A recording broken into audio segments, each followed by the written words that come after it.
I can jump down from here. Byl srdcem paláce, chlapcem, který rozechvěl i ty nejchladnější zdi. Ale pak ticho. Princ Louis, drzý, energický a nejmladší člen královské rodiny se náhle přestal usmívat. Nikdo si toho zpočátku nevšiml, ale nyní král Charles a princ Vilém potvrzují to, čeho se všichni obávali. S Louisem je něco srdcervoucím způsobem v nepořádku a pravda, která se zatím skrývá, je ještě děsivější. Než se hlouběji ponoříme do toho, co to pro královskou rodinu skutečně znamená, nezapomeňte se přihlásit k odběru, abyste nezmeškali jedinou aktualizaci. Po léta byl Louis živou připomínkou královské rodiny, že i ve světě formovaném povinností, protokolem a neúprosným veřejným soudem stále existuje nevinnost. Byl dítětem, které dokázalo proměnit místnost jediným výbuchem smíchu. Byl jiskrou, která přiměla palácový personál k lehkému kroku. Malý vichřice, která změkčovala Catherineino vyčerpání a dávala Williamovi důvod k nadechnutí v nejtěžších dnech. Ale pomalu, téměř nepostřehnutelně se něco začalo měnit. Začalo to maličkostmi, okamžiky, u kterých nikdo nečekal, že budou důležité. Zmeškané smíchy tu, tichá snídaně tam. Jeho kdysi poskakující kroky stichly, až sotva vydávali zvuk. Chlapec, který se dříve ptal 1000 otázek denně, teď zíral na své cereálie, jako by už neměl co říct. Zpočátku to všichni připisovali stresu, přirozené reakci na vichřici kolem Catherineina zdraví. Děti strach vstřebávají potichu, mysleli si, jen potřebuje čas. Ale pravda se vkrádala jako tichá mlha a nikdo si neuvědomoval, jak rychle zaplňovala místnost. William si toho všímal večer, když se Louis už nehrnul do jeho náruče. Místo toho váhavě postával ve dveřích, pozoroval, ale nepřidával se. Catherine si toho všimla ráno, když se k němu natáhla a nenašla v něm vzrušení, ale chladný odstup, kterému nemohla rozumět. Dokonce i personál to cítil jako nepřítomnost malého prince, který jim dříve zpestřoval rutinu. Něco v něm pohasínalo a nikdo nedokázal pojmenovat příčinu. A přesto, protože život v paláci vyžaduje neustálý pohyb, varovné signály se skrývaly pod každodenními povinnostmi. Kateřina, která bojovala s nemocí, se snažila udržet svůj život nad vodou. Vilém, který zvládal tíhu královských povinností, si říkal, že Ludvík prostě potřebuje ujištění. Ale pravda, které ani jeden z nich nedokázal čelit, byla mnohem nebezpečnější než prchavý dětský smutek. Za Louisovým mlčením se tiše snášela bouře, kterou nikdo z nich neviděl. Ve vzduchu kolem něj visela tíha, kterou by žádné dítě nemělo nést. Jeho kdysi zářivé oči ztratily lesk a ani sluneční paprsky dopadající do Adelaide Cottage se k němu zdály nedostaly. Všichni stále čekali, až se smích vrátí. Všichni stále věřili, že se to stane. Ale smích se nemůže vrátit, když mu místo krade něco hlubšího. Palác ztratil jiskru a nikdo z nich zatím nechápal proč. Nebyl to ale jen smutek. It was something deeper, darker and devastating. And it would soon bring the palace to its knees. One moment he was curled in bed, the next his body burning with fever, his breath shallow.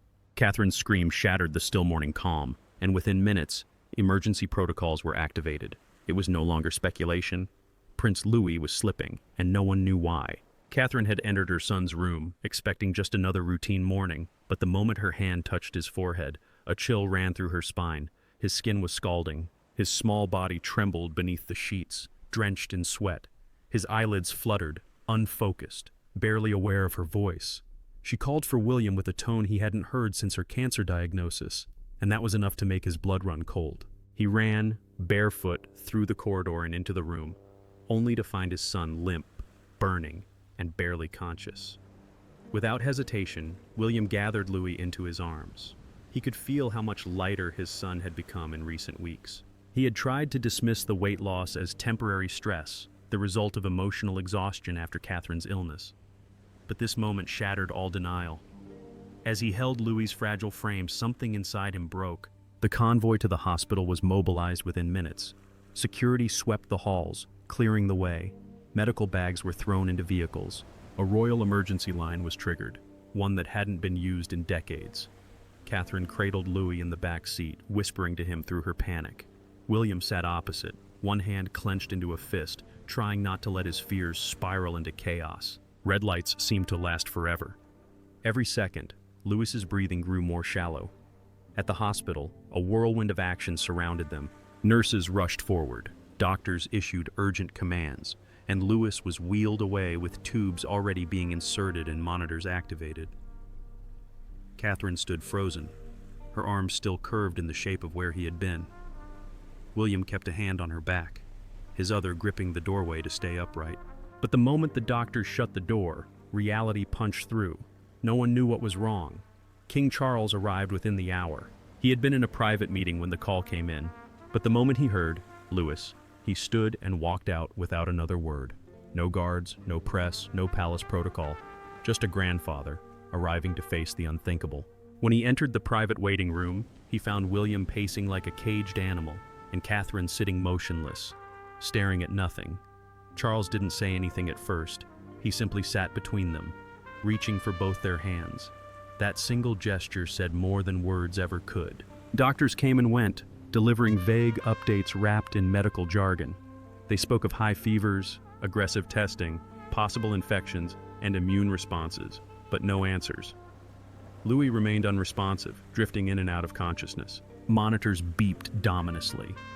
A machine hissed beside his bed, trying to force oxygen into tired lungs. Nurses worked with quiet urgency, avoiding eye contact, and the media knew nothing.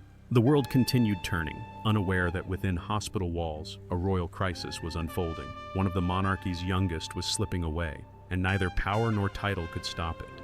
But as doctors scrambled for answers, it was the silence from Louis that shattered everyone's heart the most. He didn't cry, he didn't scream, he just stared into space, lost.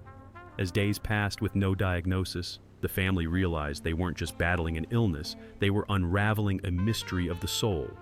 And the answer, when it came, would devastate them. Louis lay in the hospital bed, eyes occasionally flickering open, but not truly seeing. There were no frantic calls for his mother, no reach for his father's hand, just a haunting stillness, as if he had drifted too far into himself to find his way back. The doctors spoke of vitals stabilizing, of promising signs, but none of it brought comfort, because it wasn't the fever that terrified William and Catherine anymore. It was the eerie silence that had replaced their son. When Catherine whispered his name, he turned his head ever so slightly. But the spark, the cheeky glimmer that had once defined Louis, was gone. William watched his son with growing dread. This wasn't just a child recovering from illness. This was a little boy emotionally vanishing in front of their eyes. No test could detect what was now painfully clear. Something had broken inside him. As the hours stretched into days, the palace became a place of whispers. Staff members recalled moments that now seemed too significant to ignore. A housekeeper admitted she'd found Louis curled in a corner behind the nursery chair, unmoving, eyes glazed. The cook confessed that even his favorite treats had been returned untouched for weeks. The once vibrant child had slowly been dimming, and no one had put the pieces together in time. Catherine replayed those memories with relentless guilt. The time Louis walked out of Charlotte's tea party, the football games he refused with George, the bedtime stories that ended in silence instead of laughter. How many times had she kissed his head and missed the sadness in his eyes? How many nights had he cried quietly into his pillow while she lay asleep in the next room, unaware, the weight of it all pressed down like iron? George asked fewer questions now, but his quiet looks betrayed his confusion. Charlotte cried often, hiding her face in cushions, unable to understand why her little brother no longer wanted to play. A uprostřed toho všeho stál Vilém bezmocný, muž, který se měl stát králem, že se nemohl dostat ani na svého vlastního syna. Začínal tušit, že samotný zármutek nedokáže vysvětlit proměnu. Nešlo jen o Catherininu nemoc, šlo o strach, o izolaci.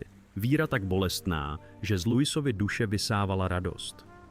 William si začal klást otázku, jestli Louis v sobě tiše nenese něco, co všichni přehlédli. Víra tak škodlivá, že umlčela chlapce, který kdysi rozsvěcoval každou místnost, do které vstoupil. Ale bod zlomu nepřišel od Louis. Přišel od Catherine, a to tím nejneočekávanějším a nejtragičtějším způsobem. Přežila rakovinu. V každém veřejném konfliktu obstála s hrdostí, ale sledovat mlčky trpět své dítě, to jí zlomilo. Na nemocniční chodbě se Kateřina zhroutila. Nejen fyzicky, ale i emocionálně. A svět poprvé viděl budoucí královnu zcela zničenou. Začalo to stručným shrnutím od sestry, klinickým a neužitečným. Stále žádná diagnóza, řekla tiše a snažila se zmírnit ránu. Ale pro Catherine to dopadlo jako úder kladivem. S každou uplynulou hodinou se držela naděje. S každým krevním testem, s každým ultrazvukem, každý šeptaný rozhovor za sklem. Vytrpěla to všechno kvůli jedinému slibu, že jí někdo, kdokoliv, konečně vysvětlí, co se s jejím synem děje. A teď s těmi 5 slovy se ta naděje rozplynula. Nepadala z grácí. Nebyl v ní žádný královský klid, nohy jí prostě vydržely. Její tělo se hroutilo o zeď chodby. Z hrudi se jí vydraly vzliky s takovou drsností, že utišila místnost. Neplakala jako vévodkyně ani princezna, ale jako matka tváří v tvář nemyslitelnému. Vilém bez váhání klesl vedle ní na kolena a sevřel jí v náručí, jako by se jí snažil udržet pohromadě čirou silou. Ale byl také zlomený. Muž, který byl pilířem během Katherininy nemoci, se nyní ocitl vedle ní v hroutě, zničený mukami bezmocného pohledu na to, jak se jejich syn vzdaluje. Právě v tomto okamžiku, v tomto mučivém, tichém zhroucení, se král Karel otočil za roh. A přes všechna ta léta královské disciplíny, zachování klidu i v nejkrutějším světle, nebyl ani on připraven na to, co viděl. Jeho snacha nekontrolovatelně vzlikající na studené podlaze. Jeho syn, bledý a třesoucí se, šeptal slova útěchy, která už neměla váhu. Tohle nebyla chvíle na tituly ani protokol. Tohle byl čistý lidský zármutek. Karel s obtížemi klesl na podlahu vedle nich a ignoroval ostré protesty kolen. Položil pevnou ruku na Katherinino rameno, nenabízel jí moudrost, ale spíše přítomnost. Nejsi v tom sama, řekl hlasem přerývaným hloubkou emocí, kterou jen zřídka projevoval. Jeho slova nebyla velkolepá, ale dala jim základ. V té chodbě, zbavené ceremonií a novinářských kamer, byli prostě rodinou v krizi. Personál si udržoval úctivý odstup, ale jejich tváře prozrazovaly šok, smutek a bezmoc. These were men and women trained to protect, to serve, to maintain structure in chaos. But against the storm of emotion pouring from the royal family, they could do nothing. And that helplessness stung. For hours, Catherine had held herself together, wearing the mask expected of her. But Louis's silence, his ghostly gaze, the absence of laughter, had finally become too much. She wept for the child who had once made every room brighter, for the questions he no longer asked, for the joy he no longer showed, for the fear he carried silently, and for the love that hadn't been enough to shield him. William held her tighter, his own tears now flowing freely. His voice cracked as he whispered, "I don't know how to fix this." And that was the most terrifying part. This wasn't a problem that could be solved with action or power. This was a wound buried deep within a child's soul. And just as despair swallowed the palace, Louis opened his mouth and changed everything with one simple confession. He looked up with trembling lips and eyes full of tears. "I thought you were going to replace me," he whispered. And in that moment, William broke.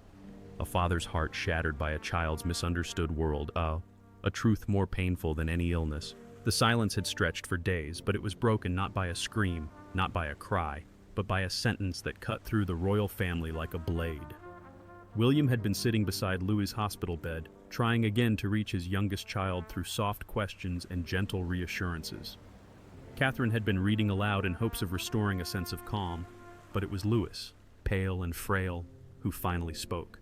And what he said was a revelation no one could have prepared for. "I thought you were going to replace me." Time stood still. William froze. Catherine stopped breathing. The words were simple, but their meaning was earth-shattering. For months, Louis had carried the unbearable belief that his place in the family and his value was conditional. He had watched his mother disappear into a world of treatments and hushed conversations. He had overheard snippets about future changes, and in his young mind, it all added up to one horrifying conclusion. They didn't have room for him anymore.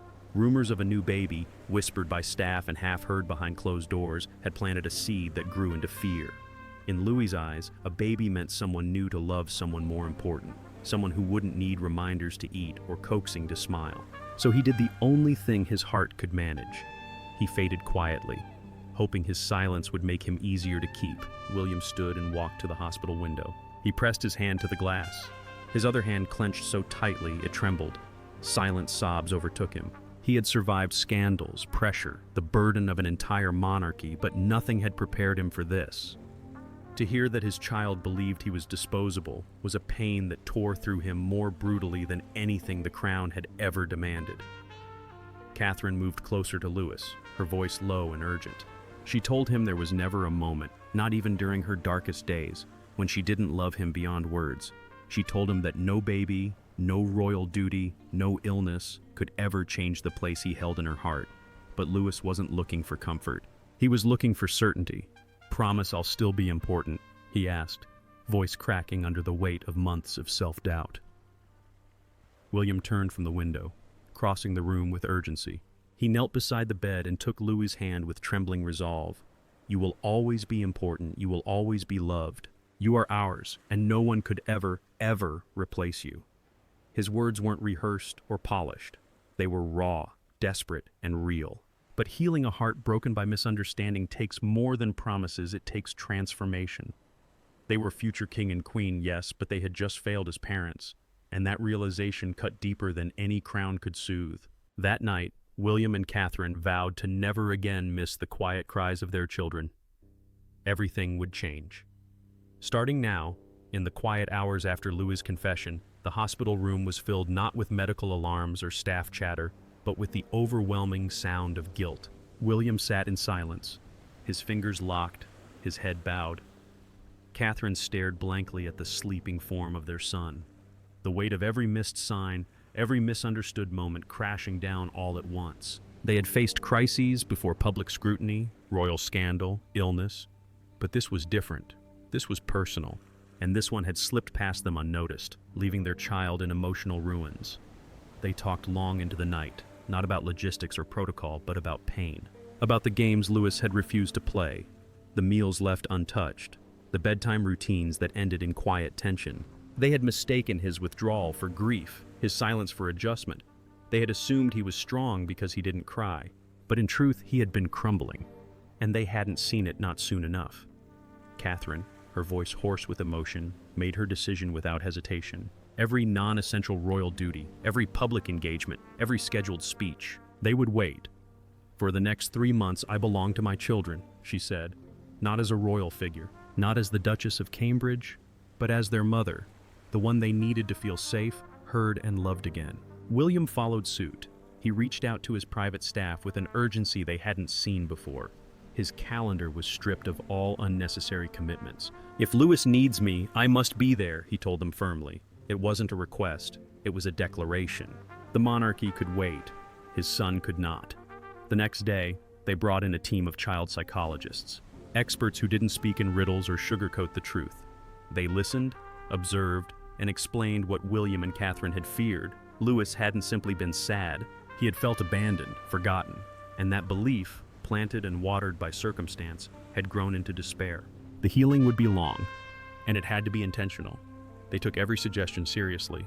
They redesigned their home schedule, creating one-on-one time with each child. They established new bedtime rituals, ones rooted in consistency and love. They started a daily truth hour where any question could be asked, any fear voiced, and nothing would be dismissed. Slowly, they began the process of earning back the trust they hadn't even realized they had lost. For William and Catherine, it was a reckoning, not with the public or the press, but with themselves.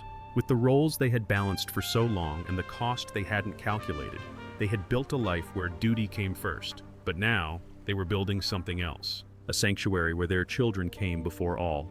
But one unexpected figure would play a profound role in Louis's healing. His grandfather, the king. He had reigned over nations, but now he faced his most sacred duty, healing his grandson's heart. In a quiet hospital room, King Charles became not a monarch, but a grandfather. And his words would help bring Louis back to life. Charles had spent his reign walking the tightrope between tradition and evolution. He had stood before parliaments, dignitaries, and global cameras. But no moment in his public life prepared him for what he witnessed. In that corridor, the future queen collapsed, his son hollowed out by helplessness, and his grandson slipping away behind silent eyes. The grief in that hospital was not ceremonial. It was real, and for once, the king had no advisors, no briefings, only instinct. Later that day, he pulled William aside. It wasn't a speech, it wasn't even advice, it was raw honesty. "I should have noticed too," he said, his voice thick with regret. He looked quiet at Balmoral. I assumed he was just tired. William didn't respond, but the admission cut through the isolation he'd been drowning in. For the first time in days, he felt like someone else carried the weight with him. Then Charles did something unthinkable. He offered to take over. Not forever. But for now, public duties, appearances, all of it. He told William and Catherine they were needed elsewhere at their son's bedside, not at palace gates. He spoke not as a sovereign, but as a father who understood what it meant to fall short and try to make it right. From that day on, Charles visited Louis daily. Sometimes he brought small objects. A smooth garden stone Louis once gave him as a toddler, now returned like a talisman. Other days, it was a book about elephants, referencing a childhood trip where Louis had declared he would become a zoo boss. The gestures were simple, but they weren't random. They were pieces of Louis's forgotten joy, handed back piece by piece. In one visit, Charles sat quietly while Louis fiddled with the corner of his bedsheet, and then, gently, he began to speak. Not about titles or history, but about fear. About the day William was born and how he had panicked at the idea of not being enough for 2 children. He spoke of Harry's arrival, how he wrestled with guilt, wondering if his love would stretch far enough. Louis listened without speaking, but something shifted in his eyes. The fear that had consumed him suddenly didn't feel so unique. He wasn't alone. "You are not a placeholder," Charles said quietly. "You are not an extra. You are you, and no one could ever take your place." It wasn't rehearsed. It was true, and Louis knew it. Catherine, too, had her own reckoning. She sat beside Charles after one of the visits, her voice barely above a whisper. "I should have seen it. I should have known." But Charles didn't let her spiral. "You were fighting for your life," he said firmly. "And now, you're fighting for his. That's what matters." It was in those small moments, wrapped in unspoken forgiveness and quiet reassurance, that healing began. Not from doctors, not from medication, but from presence. From love shown not through ceremony, but through time, truth, and shared vulnerability. And then, slowly, miraculously, the boy who had vanished began to return. First, it was a smile, then a biscuit eaten, then a quiet giggle during story time. Prince Louis, the light of the monarchy, was coming back. And every tiny moment of joy felt like a miracle. But it wasn't just healing. It was rebirth. The shift didn't happen in a blaze. It crept in like dawn, gentle, slow, almost imperceptible at first. One morning, Catherine brought in a small plate of biscuits, and instead of pushing them away as he had done for weeks, Louis took one. No prompting, no pleading, just a simple decision. He nibbled quietly. And for William and Catherine, that quiet act felt louder than a royal decree. It was the first real sign that the walls around their son were starting to crack. That same day, Charles walked in with the familiar elephant book under his arm, the one Louis had once loved so fiercely. Louis's eyes tracked the book, and for a long second, the room held its breath. "Will you read it again?" he asked softly. That question echoed like a bell through Catherine's soul, because it wasn't just about a story. It was a request to connect, to be seen again, to belong. In the days that followed, more light returned. George dared to bring the football back out to the hospital garden. At first, Louis just watched from a bench. Then, he stood. Then, he kicked. And when he scored barefoot with clumsy joy, George whooped so loudly the nurses came running. Charlotte, ever the imaginative soul, laid out a blanket tea party with stuffed animals in Louis's hospital room. And this time he joined her, not just out of obligation, but with curiosity and laughter that hadn't been heard in months. The staff, who had once tiptoed around the fragile quiet of the royal wing, now smiled again. A nurse was seen wiping a tear when Louis jokingly asked if she had been trained by dragons. A security guard laughed out loud when Louis organized a guard parade using stuffed toys and royal titles he made up on the spot. Everyone, from the highest aide to the humblest cleaner, felt the weight lifting. Because Louis wasn't just a boy, he was the soul of the space. And his recovery was everyone's reward. William and Catherine were no longer just surviving beside his bed. They were living again with him. Catherine brushed his hair and asked him what new animal he wanted to learn about. William brought in a toy microscope to explore tiny royal germs, and Louis's laugh was so sharp and clear that William had to excuse himself to hide the tears it triggered. But this new Louis wasn't exactly the same boy they had known. He was still mischievous, still bright, but there was a quiet strength now, a wisdom in his eyes that hadn't been there before, as if he had traveled through something few children ever do, and returned holding pieces of both innocence and resilience in equal measure. And while the family embraced this miraculous return, the larger world remained unaware. Questions were beginning to swirl. Why had appearances stopped? Why was there silence from Adelaide Cottage? The palace couldn't hold the truth forever. But even as healing blooms again in the royal gardens, the palace must decide how and if they'll reveal this chapter to the world. The world watched for news. Speculation soared. And then, together, King Charles and Prince William stood before the nation, their eyes heavy, their message clear. The monarchy had faced a storm, and the youngest among them bore the deepest scars. But they were finally ready to tell the world the truth. For weeks, the silence had grown deafening. Public appearances were abruptly canceled. Social media went dark. Rumors churned in tabloids and whisper networks, some absurd, others dangerously close to the truth. Why had Louis vanished from sight? What was the real reason behind the royal family's retreat from the spotlight?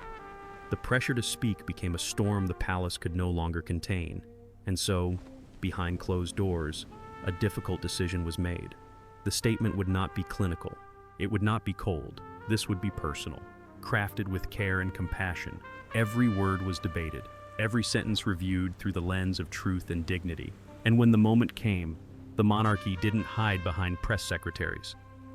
King Charles and Prince William stood side by side, presenting not just a united front, but a family stepping into vulnerability together. The official announcement was clear and composed.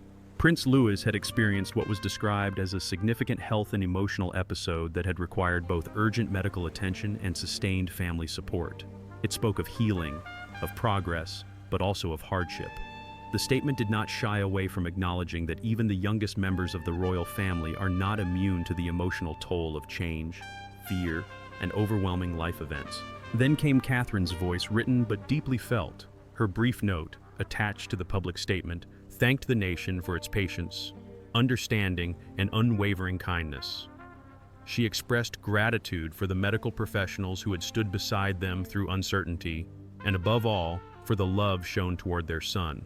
She admitted, candidly, that their family had faced one of its darkest seasons. But she also said, with quiet conviction, that they were emerging from it stronger, more grounded, and forever changed. The reaction from the public was immediate. Waves of sympathy, respect, and admiration flooded in from around the globe. Hashtags trended, vigils were held, and children across the UK wrote letters to Louis, telling him he was not alone. News anchors dropped their polished tones and spoke with genuine emotion. Mental health advocates praised the palace for breaking the silence around emotional trauma in children. And for the first time in a long while, the monarchy felt human, fallible, transparent, and brave. But inside the palace walls, one truth remains unspoken. What will this mean for the future of the royal children and the monarchy itself? Thanks for watching. Don't forget to like and subscribe, and we will see you in the next one.